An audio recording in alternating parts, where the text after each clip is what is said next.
I've been thinking a lot lately about home. What makes a home and what makes one feel at home. So I actually looked up the definition and it says the place where one lives permanently, especially as a member of a family or household. And well, that's not exactly what I was looking for. I think I was hoping to find some sort of definition of how to put the feeling of home into words, which is what I'm struggling with.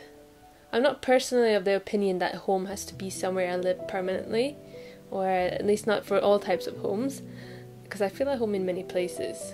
I feel at home at my mum's in Sweden, in my hometown where I grew up, when I run around in my childhood forest, when I celebrate the holidays with my family, and when I sit down at a local coffee shop for some fika with my childhood friends.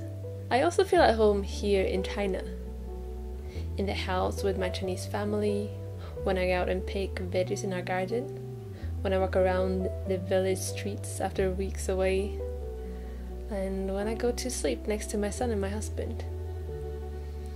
I've also felt at home, and sometimes still do, in other parts of the world where I've lived or traveled.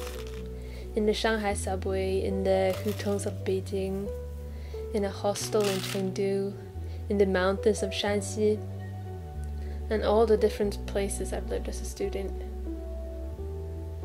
For me, home is a very complex thing. A complex feeling that can be felt in many places. There are so many aspects of life attached to it. The people, friends, family, the street food seller you always nod to in the morning, the neighbor that waters your flowers when you're away, and the bus drivers that you recognize and who takes you places. The places, the buildings, the streets, the bus stops, the paths, the trees that grow taller each year, the opening in the forest that has the biggest raspberry bushes where you've gone to pick every year since you can remember. The memories. Memories of how things have been, how they've changed and how they are now. What people used to say and what they used to do. The memories that are not even yours, but told by the people and your surroundings. Of how things used to be, what they used to eat, how they used to work, how they washed their clothes. Memories document change, even in simple things that we do daily. The daily habits that we all take for granted.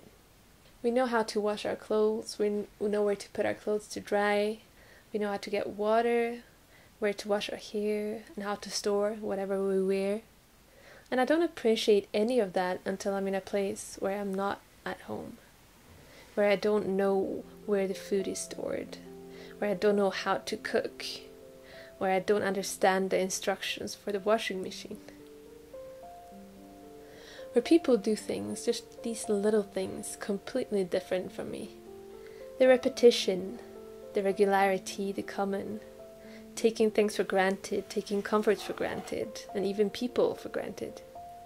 Not in an unthankful way, just knowing no matter what, your family, friends, the people in your surroundings, they will still be there tomorrow.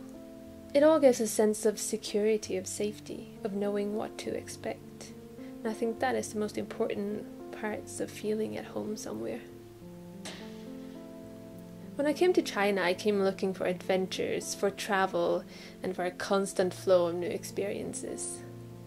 But quite quickly I realized that's not what I want. And well, that's not really what I got either in the end. Coming to China, I immediately began observing how people behaved, how society worked, why people did and said what they did and said. I studied the language. I tried to make long-term friends and felt really sad every time another of my international student friends left. I walked and biked around to learn the intricate network of streets and buildings in the area I was in. I tried to create routines and habits. I wanted to have restaurants, food stalls, shops and coffee places that I usually go to, places where I was a regular. I wanted to see familiar faces and hear familiar words. And well, instead of being in a constant search for faraway adventures and experiences, I've realized that I can find the same things here when I'm at home. I can find beauty and excitement. I can find things I don't understand and people that I've never met before. I can hear new songs and read new books. I can find inspiration. I can change my mind and I can create. I can grow. All of this in places where I feel at home, safe and comfortable. Spaces where I can just be me. This video is dedicated to Irene, Hutong, Megan, Fred, Jessie, Tao, Heather, Patricia, Simon Chin, Fiona, Carol, Stephanie, Albert, and Mike. You've all chosen to support me on Patreon, and I'm so grateful. The gift box of these little items that you've seen flashing by in the video is already sent out to some of you and will be sent out later this year to the rest. And all these items represent home, or 家, as it's called in Chinese. I would also like to thank all my other patrons for your support. It means so much to me and I'm so happy to have you. And also thanks to you for watching this video. I hope that you also have a place somewhere that makes you feel at home.